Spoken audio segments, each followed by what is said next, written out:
So it was an old Tudor estate that was owned by the Tahoe family, and it was their primary residence for the better part of 30 or 40 years. But it was old and dated, and it was overgrown, and the house was very close to the lake.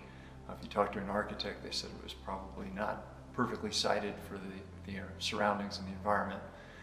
And so when the Wallace family came here, they had a great vision for what was to come, and they're amazing at developing that vision into something that stands here today.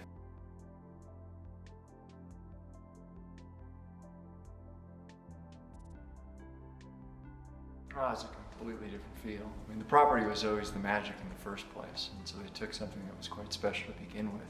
And the environment, the level topography, the south-facing orientation, broad pier, deep water, all those elements that drive lakefront value are here. It was just the house that needed some help. And so taking that vision and bringing to what's here today, it's a dramatically different feel in the house itself, but the property is still what it is. And that's part of the magic of it. The favorite part of this house for me is it captures the spirit of Tahoe. And there is some timeless element to what this is here today, and that's a classic old Tahoe Lodge. But it has all the wonderful modern amenities and what you see in a modern house today, but yet in a timeless style and design that's appropriate for the mountains. The things that make this lot and this location special is that we're in the middle of the West Shore, which is considered northern West Shore, so that you're north of Homewood, which means you're accessible to Tahoe City, you're accessible to skiing. Squaw Valley's 15 minutes away. But you're on the West Shore, and the West Shore has its own stately, very kind of old Tahoe feel to it.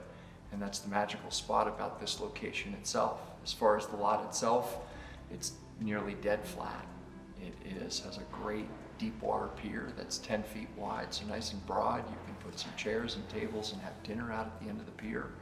You've got lakeside lawn, and you've got a south-facing orientation, which takes in the view of Heavenly Valley and some of the dramatic peaks of the South Shore.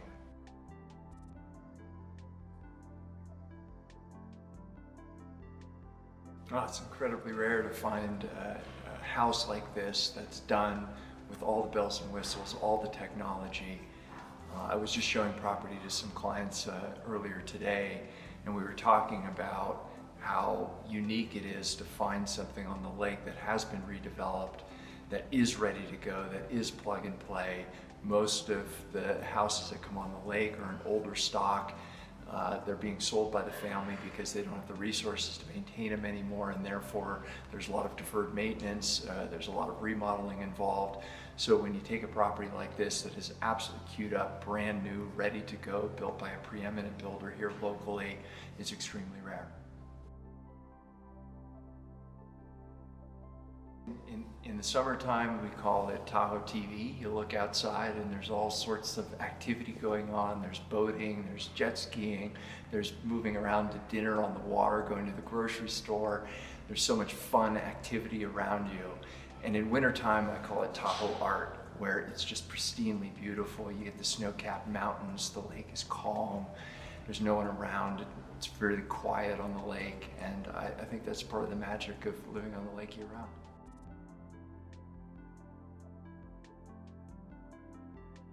Yeah, the magical part about the West Shore is that it's got its own unique history, and there's some wonderful parks and other historical pieces to the West Shore that make it special. There's the Ermine Mansion, there's Emerald Bay, there's the Vikings home, there's Bliss State Park, Sugar Pine Park, and then also just north of here, which is the Florida Lock Estate, which is the old Henry J. Kaiser estate, is where The Godfather 2 was filmed. And in fact, there is a scene from that movie of Al Pacino out on the pier looking back toward Florida Lock. And there's some great historical tie-ins with this property to that movie.